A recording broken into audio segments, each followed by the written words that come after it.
कि आप भी थोड़ा सा, आपकी बड़ी दीदी है, बड़ी बहन है, आप उनका अनुसरण कर सकते हैं। जब 6th क्लास में थी और मैं 6th क्लास पढ़ाने के लिए नहीं जाता था, परंतु इनको सिखाने का, इनको ट्रेनिंग देने का, इनको कार्यक्रम प्रस्तुत करने का जिम्मा मुझे मिला था। उन दिनों हमारे उस्तान कॉन्वेंट जंपानी ने इंटर उस्तान कॉन्वेंट का क्विज कंपटीशन, सांस्कृतिक प्रतियोगिता और हॉकी प्रतियोगिता का आयोजन था। क्विज कंपटीशन में किसी बच्चे का सिलेक्शन हुआ था हमारे विद्यालय की ओर से।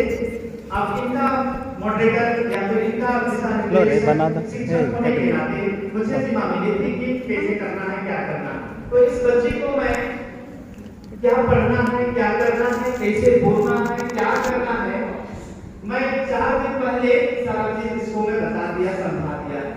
दूसरे दिन आके मुझसे कहती है, सर आपने जो जो काम दिया था, जो जो सीखने के लिए कहा था, मैंने सबने पूरा कर दिया है। इसी स्टेज पर असेंबली ग्राउंड के पास स्टेज है, वहां पर मैंने पूछा कि तुम बोल के सुनाओ, क्या तुम याद करके आई हो? जो मैं नहीं कहा था उससे आगे 2 कदम याद करके आके मुझे सुना दी। मुझे बड़ा अजीब लगा, मुझे लगा कि नहीं, इसको और देना चाहिए। उसे 2 कदम और मैं बांट दे दिया, उसको भी दूसरे दिन याद करके आई। जब चौथे दिन यहाँ पर उसको मैं जैसे जैसे बताते गया वैसे वैसे करते ही चला गया।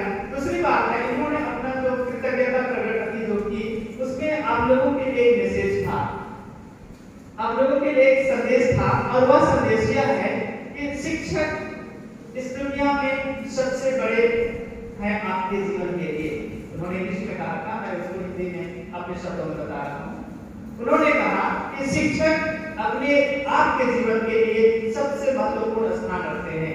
वे आपको पढ़ाते हैं, वे आपको ज्ञान देते हैं, वे आपको दिशा निर्देश देते हैं, और वे आपको आपकी मंजिल तक पहुंचने के लिए मदद करते हैं। अपने हाँ, यही उन्होंने आपको संदेश दिया कर चुकी है।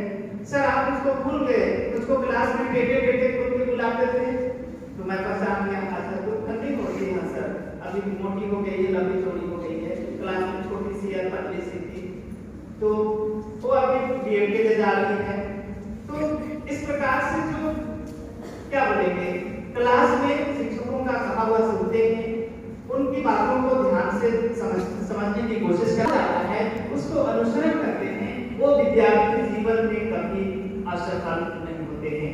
अब ये आपका जीवन एक गोरे कागज के समान है, सादा कागज के समान है।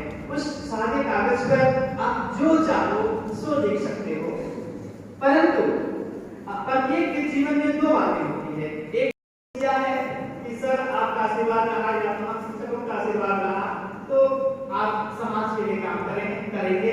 मैं इस बात को बहुत गौर से मन करता हूँ अभी भी, काश इसी प्रकार और शिक्षक और बच्चे हम शिक्षकों के द्वारा शायद इसी प्रकार और हम ज्ञान दे पाते तो शायद हमारा समाज आज नहीं कल परिवर्तन हो जाता।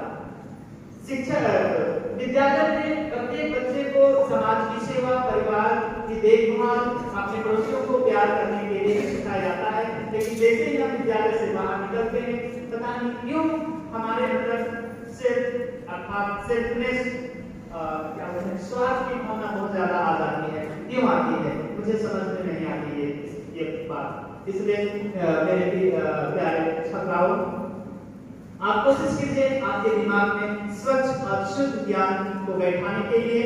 आपका दिमाग गोरे कागज के समान खुला हुआ है, दुनिया खुली हुई है। जहां जहां आप जाइएगा वहां आपको अच्छे ज्ञान मिलेंगे। जो अच्छे ज्ञान मिलेंगे उस खाली बड़े कागज पर आप